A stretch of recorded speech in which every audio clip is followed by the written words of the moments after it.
Assalamualaikum warahmatullahi wabarakatuh. Innal hamdalillah nahmaduhu wa nasta'inuhu wa nastaghfiruh wa natawakkalu bihi wa na'udzu billahi min syururi anfusina wa min sayyiati a'malina may yahdihillahu fala mudilla lahu wa may yudlil fala hadiya lahu. Jamaah subuh yang dimuliakan Allah Ta'ala, kembali kita bersyukur kehadirat Allah Ta'ala atas segala nikmat, rahmat, taufik dan hidayah Allah yang tercurah pada diri kita, khususnya di pagi hari ini di bulan Sya'ban yang mulia, dengan harapan doa Allahumma barik lana fi sya'bana wa balighna Ramadan. Ya Allah, berikanlah keberkahan di bulan Sya'ban ini dan hantarkan keberkahan itu sampai kepada bulan suci Ramadan. Semoga kita semua dihadirkan Allah Ta'ala dapat menjumpai kembali bulan suci Ramadan. Allahumma amin. Salawat dan salam semoga terlimpah pada junjungan kita Nabi Muhammad sallallahu alaihi wasallam. Semoga terlimpah pula pada seluruh keluarga beliau, sahabat beliau dan umat beliau, termasuk diri kita, mendapatkan syafaat fid dunya hatta ilal akhirah. Allahumma amin. Mari kita lanjutkan pembacaan hadis sampai kepada hadis yang ke-14 dari kitab Fadilatus Shadaqah, bab anjuran zuhud dan qanaah. A'udzu billahi minasyaitonir rajim. Bismillahirrahmanirrahim. An Jubair bin Nufairi radhiyallahu anhu mursalan qala Rasulullah sallallahu alaihi wasallam ma uhiya ilayya an ajma'al mala wa akuna minat tajirin walakin uhiya ilayya an sabbih bihamdi rabbika wa kum minas sajidin wa'bud rabbaka hatta ya'tiyakal yaqin. Rawahu Abu Dawud kadza fi Mishkah. Diriwayatkan dari Jubair bin Nufair radhiyallahu anhu secara mursal bahwa Rasulullah sallallahu alaihi wasallam bersabda, tidakkah aku diperintahkan oleh Allah untuk mengumpulkan harta dan agar aku menjadi seorang pedagang. Tetapi aku diperintah oleh Allah, wahai Muhammad, bertasbih dan bertahmidlah kepada Tuhanmu, jadikanlah engkau dalam golongan orang-orang yang sujud, mendirikan sholat dan beribadah kepada Tuhanmu hingga keyakinan atau kematian datang kepadamu, yakni engkau meninggal dunia dalam keadaan seperti itu. Hadis riwayat Abu Dawud dalam kitab Mishkah. Keterangan hadisnya sebagai berikut. Wahyu yang disebutkan dalam hadis ini adalah ayat terakhir dalam surat Al-Hijr. Kandungan hadis ini juga telah dikutip dari beberapa orang sahabat radhiyallahu anhum. Allamah Suyuti rahmatullah alaih dalam kitabnya Durrul Mansur mengutip sabda Rasulullah sallallahu alaihi wasallam ini dari Abdullah bin Mas'ud radhiyallahu anhu, Abu Muslim Qaulani radhiyallahu anhu, dan dari Abu Darda radhiyallahu anhu. Sabda Nabi sallallahu alaihi wasallam lainnya menyebutkan bahwa ada dua jenis manusia yang paling baik di antara seluruh manusia. Yang pertama adalah orang yang saling memegang tali kudanya.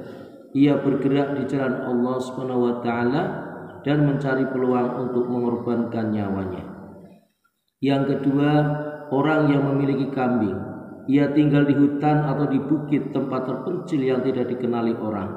Ia selalu mendirikan sholat, menunaikan zakat dan sibuk beribadah kepada Tuhannya sampai ia meninggal dunia dalam keadaan seperti itu.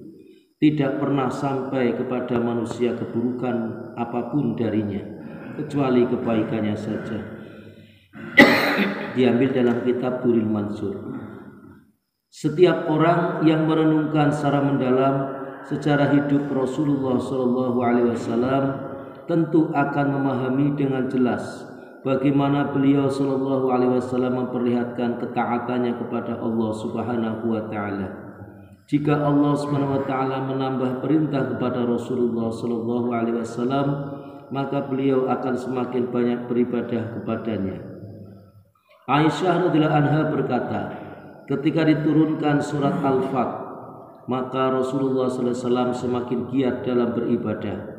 Maka saya bertanya, ya Rasulullah, dalam ayat ini engkau diberitahu bahwa semua kesalahan engkau yang terdahulu dan yang akan datang telah diampuni. Namun mengapa engkau masih bersusah payah beribadah kepada Allah? Rasulullah sallallahu alaihi wasallam menjawab, tidakkah sepatutnya aku menjadi hamba yang bersyukur? Ketika diturunkan surat Al-Fat, Abu Hurairah radhiyallahu anhu berkata, sejak saat itu Rasulullah sallallahu alaihi wasallam melakukan sholat lama sekali sehingga kaki beliau yang mulia menjadi bengkak, dan beliau memperbanyak ibadahnya sehingga tubuh beliau menjadi lemah dan kurus seperti tas kulit wadah air yang sudah usang. Apabila ditanya mengapa beliau berbuat demikian, beliau sallallahu alaihi wasallam menjawab, tidakkah sepatutnya aku menjadi hamba yang bersyukur? Hasan radhiyallahu anhu berkata bahwa Rasulullah sallallahu alaihi wasallam beribadah sangat kuat sehingga beliau menjadi kurus seperti tas kulit wadah air yang usang. Apabila ditanya mengapa beliau berbuat demikian, beliau sallallahu alaihi wasallam menjawab, tidakkah sepatutnya aku menjadi hamba yang bersyukur? Abu Juhaifah radhiyallahu anhu berkata bahwa Rasulullah sallallahu alaihi wasallam mengerjakan sholat sedemikian panjang sehingga kakinya yang berkah menjadi pecah-pecah. Anas radhiyallahu anhu berkata bahwa Rasulullah sallallahu alaihi wasallam berdiri sholat sangat lama sehingga kaki beliau yang mulia itu bengkak. Di samping itu masih banyak hadis lainnya yang menyebutkan masalah ini, sehingga banyak orang merasa heran dan bertanya mengapa Rasulullah sallallahu alaihi wasallam sangat bersusah payah dalam beribadah kepada Allah Subhanahu wa taala, padahal di dalam Al-Qur'an telah ada jaminan yang tidak diragukan lagi tentang ampunan Allah Subhanahu wa taala kepada beliau sallallahu alaihi wasallam. Maka jawaban Rasulullah sallallahu alaihi wasallam adalah, tidakkah sepatutnya aku menjadi hamba yang bersyukur? Diambil dalam kitab Turul Mansur.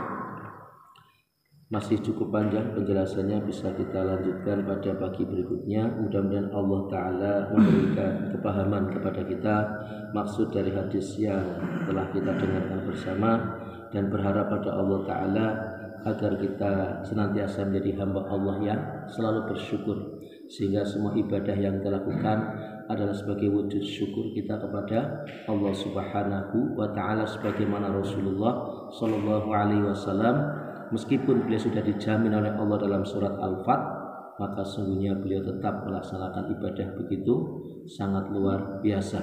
Dan kita belum ada jaminan, tetapi fa insyaallah ketika kita berupaya secara istiqomah dalam kebaikan, sesungguhnya kita pun akan diberikan Allah hal yang sama. Artinya Allah akan mengampuni segala dosa-dosa kita, dan kita akan diberikan keberkahan di dalam hidup kita.